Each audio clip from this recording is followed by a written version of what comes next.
All right, welcome back to ABA exam review and the continuation of our BCBA task list series with C9, select a measurement system to obtain representative data given the circumstances. We're just calling this selecting the right measurement system. As always, we're going to keep it simple. I'm going to keep it to the point and easy to understand. As always, if you're looking for our study materials, check out behavioranalyststudy.com for our combo pack and practice exams. When you pass the exam, let us know so we can include you in the Sunday shout out. Subscribe if you haven't already for all of our updates. Work hard, study hard. Let's get going. C9, select the right measurement system. So there are several factors involved in selecting a measurement system, including threats to measurement. We've already talked about all the different types of measurements, what data need to be. Today, we're going to discuss how do we pick our right system. Start by, first thing you want to do, am I using continuous, discontinuous, or permanent product? And we've talked about all three. Go back to our other videos for a refresher. But essentially, this is going to determine what system you're starting with, because continuous measurement includes things like frequency, rate, latency, duration, IRT. If you're going to use a discontinuous procedure, you're going to use some sort of time sampling or whole interval. So this choice is very important because it's going to basically select what system you're using. So always ask yourself, am I going to continuously measure? Am I discontinuously measuring? Or am I measuring permanent product? So let's talk about threats. There are some threats to valid measurement. And remember, valid data means we've actually measured what we intended to measure. And so some threats to valid measurement include indirect measurement, meaning somebody else is measuring for us, or we're just asking somebody about what happened. Anytime we're not directly measuring the behavior, that is indirect. Measuring the wrong dimension of behavior, so measuring frequency instead of duration. Measurement artifacts, and then poorly scheduled measurement. So measurement artifacts occur as a result of how you measure the behavior. Measurement artifacts give a misrepresentation of what actually occurred, so you want to avoid artifacts. And then poorly scheduled measurement. So whatever behavior you choose to target, make sure you're measuring when that behavior is most likely to occur. Then threats to accurate and reliable measurement include poorly designed systems. So if your system of measurement is poorly designed, there's a good chance your data won't be accurate because you'll be missing certain behavior instances. Might not even be reliable because you might be measuring totally different things one after the other because your system is poorly designed. When designing measurement systems, always consider how can I make my data valid, accurate, and reliable. And then it's your job to train observers, set expectations, and limit reactivity of those observers when engaging in measurement. If the observer knows what you're trying to accomplish, well, there's a chance that their measurement will be affected by that bias. Either they know the bias exists or they don't. Either way, if they know you're looking for a certain outcome, they might inadvertently measure in a way so they can achieve that outcome, even if that's not what actually occurred. So your training and your systems must be really, really on point.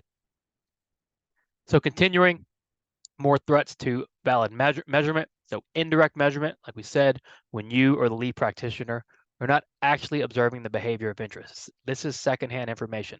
You should never make decisions based on indirect measurement. You always need direct measurement to make the actual decisions in your treatment. Measuring the wrong dimension of behavior. So like we said, using rate instead of duration. Measurement artifacts, when data give a misleading or incorrect picture of behavior because of how the behavior was measured. If we only take samples of data, so we're using time sampling, we capture 20 minutes of a 3-hour session, there's a good chance we're not capturing the full picture of behavior because we're missing an hour and 40 minutes or 2 hours and 40 minutes of the behavior. So you've got to be very careful with discontinuous measurement. Your scales could be off or your scheduling could be off. When data give misleading or incorrect pictures of behavior, we call those artifacts. And then poor scheduling. Observations should be standardized, always taking place at similar times and under similar conditions. Then threats to accurate and reliable measurement. So poorly designed systems, they can be difficult to use. They can be complicated or complex. Designing measurement systems and behavior plans is not the time to show off how smart you are, how clever you are. You want something that's going to work and that can be reliably implemented and executed, even when you're not there. You have to take that into consideration when designing systems and interventions. Nothing too complicated, nothing too complex, nothing too difficult. Poor observer training. Explicit training must be conducted with observers who will be taking data. So, select your observers carefully, make sure they're trained to a certain standard of competence, and provide ongoing training to minimize the observer drift. Who's ever taking the data for you or who's ever observing the behavior, that's your responsibility that they're well trained or well versed in what you expect of them. And if they're not, you need to correct that.